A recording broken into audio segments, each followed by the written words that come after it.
My dear students, welcome to my channel. Angang sa sargi ngarangi class ta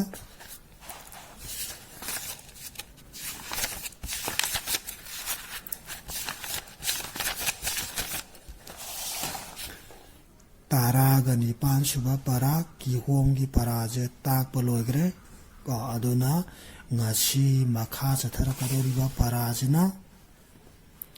taba tambiba hairiba paraje torakeko taba tambiba page number yankhaiga matho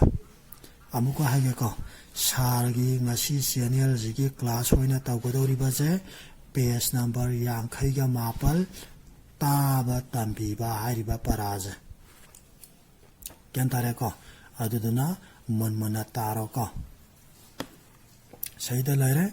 wajana thigadaba sairengsing aduna hairage muna taroko nganja ahanba amada laire tianawa ko tianawa muna tarje ko tianawa hairiba sairengje muna yango masaida tianawa ko nasin ngangbi tianawa nasin kuanbi tianawa sangbanabi tianawa kadai yauna paidaure kari lambo yaudore hainau saba satpara lapoi saba satpara aishu khara saningi kita pubira uko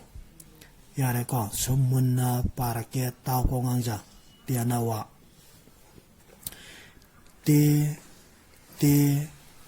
tianawa nasin ngangbi tianawa nasin kuanbi tianawa sangbanabi tianawa kadai yauna paidauri kari lambo yaudore hainau saba satpara lapoi saba satpara aishu khara saning kita pubira uko haiba yare ko mathang ani subada laire ko koigi miyoibagi haksangda paliba kokki matangdani hantakisna monataraje masi aigi kokni ko matum tai haksang mathak thangna aigi ko lai kokta sam hawi sam mushin mui kokta lukham pali lukham uba phangde kokta mai pali mai da laiba pali mi nakong naton sin mai da loina pali angka page ko anira parake monataro noi paba thonanaba masi aigi kokni ko matum tai haksang mathak thangna aigi ko lai kokta sam hawi sam mushin mui kokta lukham pali lukham uba phangde kokta mai pali mai da laiba pali mi nakong naton sin mai da loina pali haiba ko mathang ahum subadana amu khut lai ko khut ki matang dana ꯀꯔꯤ ꯍꯥꯏꯔꯤꯅꯣ ꯍꯥꯏꯕꯗꯣ ꯌꯦꯡꯉꯁꯤꯀꯣ ꯍꯛꯆꯥꯡꯗ ꯌꯥꯎꯕ ꯍꯛꯆꯥꯡꯒꯤ ꯀꯌꯥꯠ body part ꯉꯥꯛꯇꯅꯤꯀꯣ ꯍꯥꯟꯅ ꯍꯥꯏꯈ꯭ꯔꯦ ꯍꯛꯆꯥꯡꯒꯤ ꯀꯌꯥꯠ ꯀꯣ ꯑꯌꯦꯛꯄ ꯂꯥꯏꯒ ꯂꯣꯏꯅꯅ ꯄꯤꯈ꯭ꯔꯦ ꯃꯗꯨ ꯄꯤꯕ ꯃꯇꯝꯗ ꯌꯥꯎꯈ꯭ꯔꯕ ꯁ꯭ꯄꯦꯂꯤꯡ ꯕꯅꯥꯟ ꯉꯥꯛꯇꯅꯤꯀꯣ ꯑꯩꯒꯤ ꯈꯨꯠ ꯑꯅꯤ ꯁꯨꯏ ꯌꯦꯠꯀꯤ ꯈꯨꯠꯅꯤ ꯃꯁꯤꯅ ꯑꯣꯏꯒꯤ ꯈꯨꯠꯅꯤ ꯃꯁꯤꯅ ꯈꯨꯠ ꯑꯅꯤ ꯑꯁꯤꯅꯒꯤ ꯈꯨꯠꯁꯥ ꯃꯉꯥ ꯂꯩ ꯑꯩꯅ ꯈꯨꯠꯅ ꯆꯥꯛ ꯆꯥꯏ ꯑꯩꯅ ꯈꯨꯠꯅ ꯐꯤ ꯁꯦꯠꯂꯤ ꯑꯩꯅ ꯈꯨꯠꯅ ꯁꯝ ꯍꯥꯠꯂꯤ ꯈꯨꯠ ꯑꯅꯤꯅ ꯄꯥꯏꯗꯨꯅ ꯑꯩꯅ ꯄꯣꯠ ꯊꯥꯡꯏ ꯍꯥꯏꯕ ꯀꯣ ꯑꯗꯨꯅ ꯃꯁꯤꯒꯤ ꯈꯨꯠ ꯍꯥꯏꯔꯤꯕ ꯁꯩꯔꯦꯡꯁꯦ ꯈꯨꯠ ꯍꯥꯏꯔꯤꯕ ꯄꯔꯥꯁꯦ ꯃꯁꯤꯗꯩꯗ ꯀꯕꯤꯅ ꯑꯏꯕꯅ ꯄꯤꯔꯤꯕꯁꯤꯡꯁꯦ ꯈꯨꯠꯀꯤ ꯀꯥꯟꯅꯕ ꯍꯥꯏꯕꯗꯤ ꯈꯨꯠꯅ ꯇꯧꯕ ꯊꯕꯛ ꯉꯥꯛꯇꯅꯤꯀꯣ ꯒ꯭ꯌꯥꯟ ꯇꯥꯏꯀꯣ ꯈꯨꯠꯅ ꯇꯧꯕ ꯊꯕꯛ ꯉꯥꯛꯇꯅꯤ ꯑꯩꯈꯣꯏꯅ ꯅꯨꯡꯇꯤꯒꯤ ꯗꯦꯂꯤ ꯂꯥꯏꯐꯇ ꯑꯌꯨꯛ ꯅꯨꯡꯊꯤꯟꯒꯤ ꯃꯇꯝꯗ ꯀꯣ ꯑꯌꯨꯛ ꯅꯨꯡꯊꯤꯟꯒꯤ ꯃꯇꯝꯗ ꯅꯨꯃꯤꯠ ꯈꯨꯗꯤꯡꯒꯤ ꯑꯩꯈꯣꯏꯅ ꯇꯧꯕ ꯄꯥꯡꯊꯣꯛꯄ ꯊꯕꯛ ꯉꯥꯛꯇꯅꯤ ꯌꯥꯝ ꯂꯥꯏꯔꯦꯀꯣ ꯑꯉꯥꯡꯖꯥ ꯑꯗꯨꯅ ꯑꯃꯨꯛꯀ ꯄꯥꯔꯛꯀꯦ ꯃꯨꯟꯅ ꯇꯥꯔꯣ ꯑꯩꯒꯤ ꯈꯨꯠ ꯑꯅꯤ ꯁꯨꯏ ꯌꯦꯠꯀꯤ ꯈꯨꯠꯅꯤ ꯃꯁꯤꯅ ꯑꯣꯏꯒꯤ ꯈꯨꯠꯅꯤ ꯃꯁꯤꯅ ꯈꯨꯠ ꯑꯅꯤ ꯑꯁꯤꯅꯒꯤ ꯈꯨꯠꯁꯥ ꯃꯉꯥ ꯂꯩ ꯑꯩꯅ ꯈꯨꯠꯅ ꯆꯥꯛ ꯆꯥꯏ ꯑꯩꯅ ꯈꯨꯠꯅ ꯐꯤ ꯁꯦꯠꯂꯤ ꯑꯩꯅ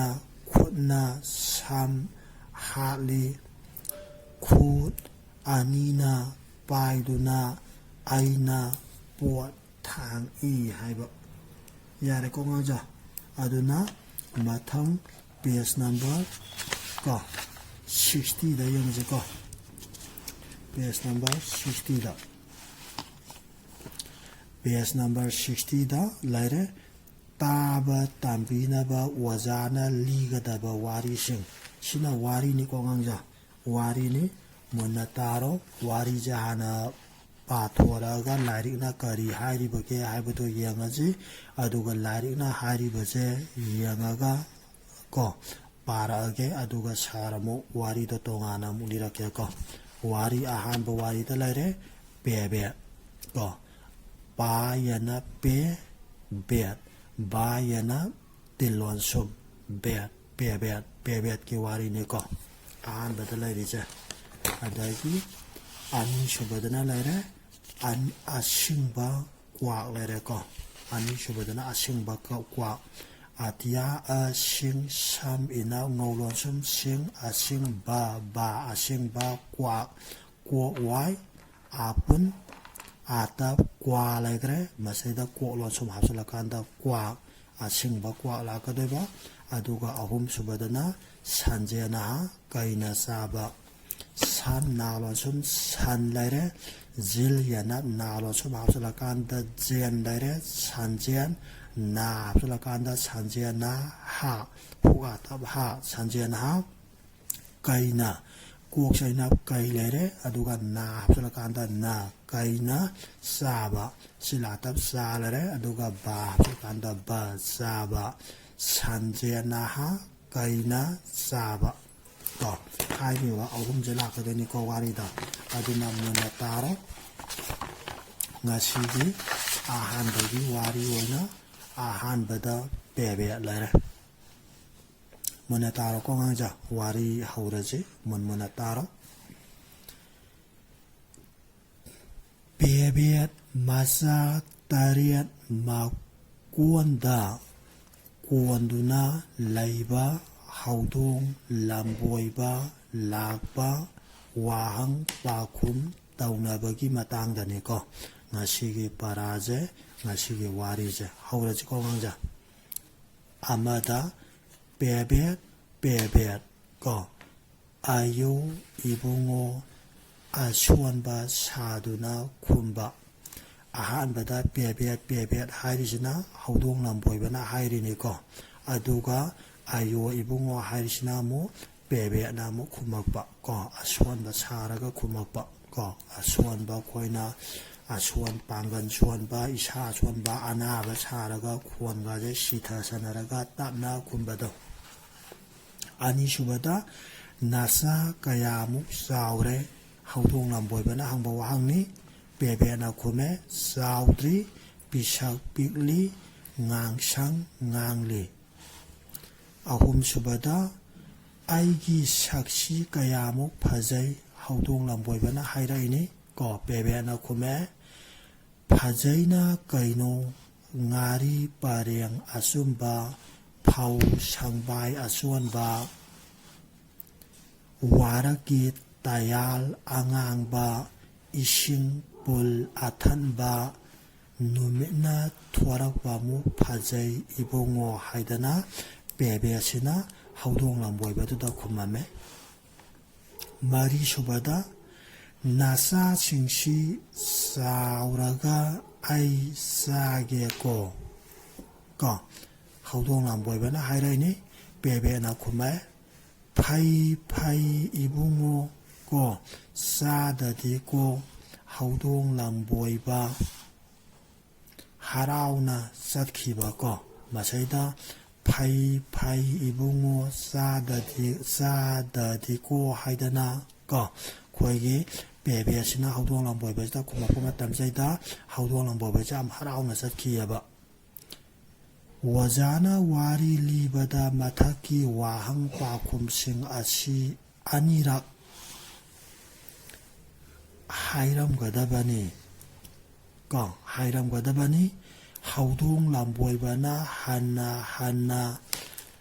ꯂꯥꯛꯄ ꯆꯞ ꯃꯥꯟꯅꯕ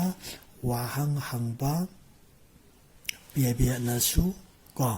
ꯑꯗꯨꯝ ꯃꯥꯟꯅꯅ ꯈꯨꯝꯕ ꯒ꯭ꯌꯥꯟ ꯇꯥꯏꯀꯣ ꯍꯥꯏꯕꯗꯤ ꯁꯨꯝ ꯍꯧꯗꯣꯡ ꯂꯝꯕꯣꯏꯕꯅ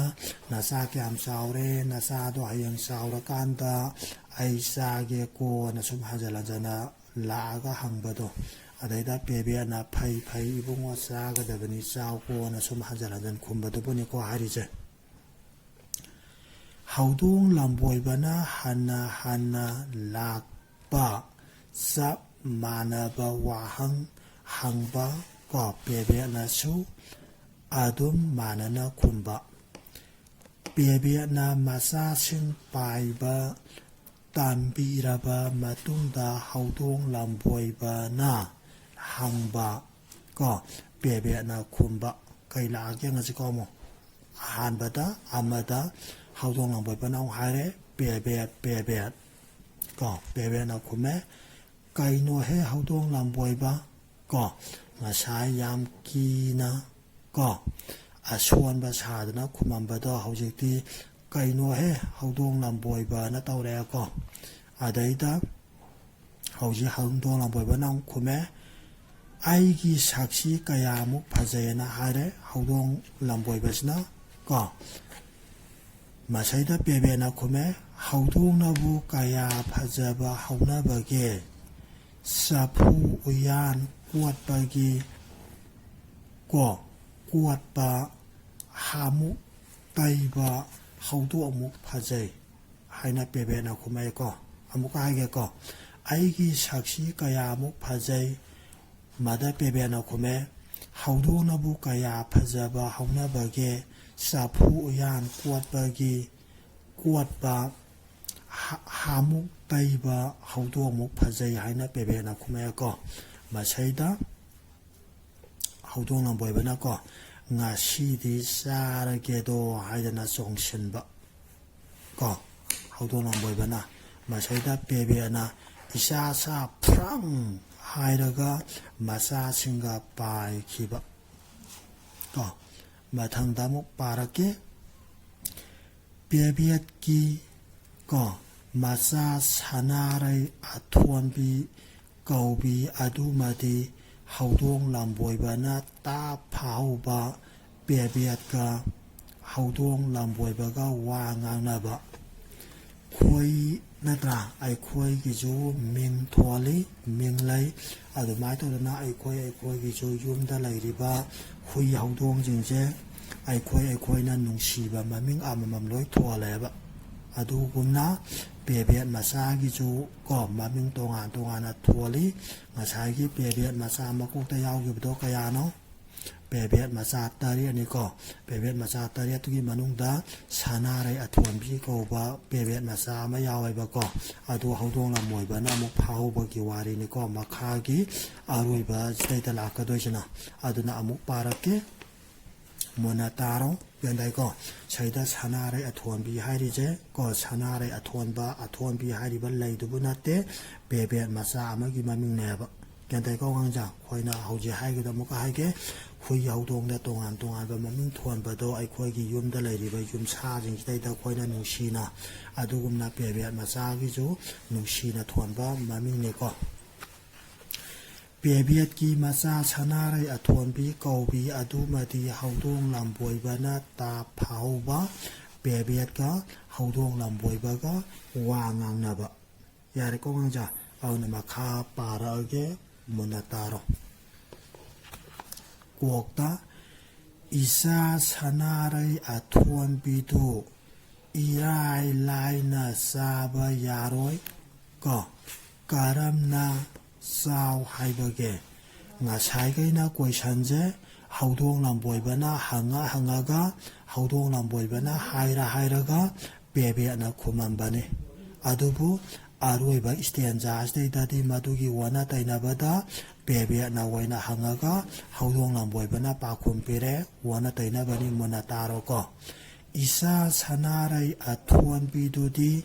irai lai na sa ba yaroi hai na be na hai re matam je da haudong lam boi ba na khume karam na sao hai ba ge be na ko madai da sam da hayeng numit na hek tholak pa ga ising lumbu sabada iruja thopiro matu mamel king halo nakubakda siang maru tariat thamduna amamam pijaraga mathanta ko tariat la hunga laga sagadabani haudong lamboi bana bebe na haiba adumak taure tariala hungat pada sanarai athon bina haudong lamboi bana ko marai na sat liak laga mathi magna asu hauba sinadi masadi kayam haugaba haiduna taksi shonduna lai hauba amuka haira kya ko majaida bebe na hara pawaje kaino yanga je bebe na hara ni hayang numina hiak tholak paga ising lumbu sabada iruja thopiro matu maman khingalo nakubakda siang maru taria thanduna amamam pijaraga mathanta pijaraga mathakta tariala ko hunka laga sagadabani haina ne bebe na hudong lambo be da hare ni ko kentabra masedaida hudong lambo be na kaidauge haiba jengaje hudong lambo be na bebe na haiba adumak taure ko hudong lambo be na bebe na haiba adumak taure tariala kungat pada sanarai athon bina haudong lamboi bana marai na sat liak laga mathi makna asuk hau basinadi masadi kayam hauga ba haiduna taksi shonduna lai hauba yare ko nganja loire ngasi gi matang staida loi shalaji aduga mathangi class ta na ko ani shuba asingba kwa amadi sanjena kaina saba hairiba wari anije tauraji aduga loina lena ngasi gi paras daida bebe ki wari ki loi salak pas daida kitang phajaba wale aduna mathang hayeng gi class ta mo ꯁꯥꯔꯅ ꯋꯥꯔꯤꯁꯦ ꯑꯃꯨꯛ ꯃꯀꯣꯛꯇꯒꯤ ꯂꯣꯏꯕ ꯐꯥꯎꯕ ꯐꯖꯅ ꯂꯤꯒꯦꯀꯣ ꯑꯉꯥꯡꯁꯦ ꯑꯗꯨꯅ ꯃꯨꯟꯅ ꯇꯥꯔꯣ ꯉꯁꯤꯒꯤꯗꯤ ꯂꯣꯏꯁꯤꯜꯂꯁꯤ ꯑꯣꯀꯦ ꯊꯦꯡꯛꯁ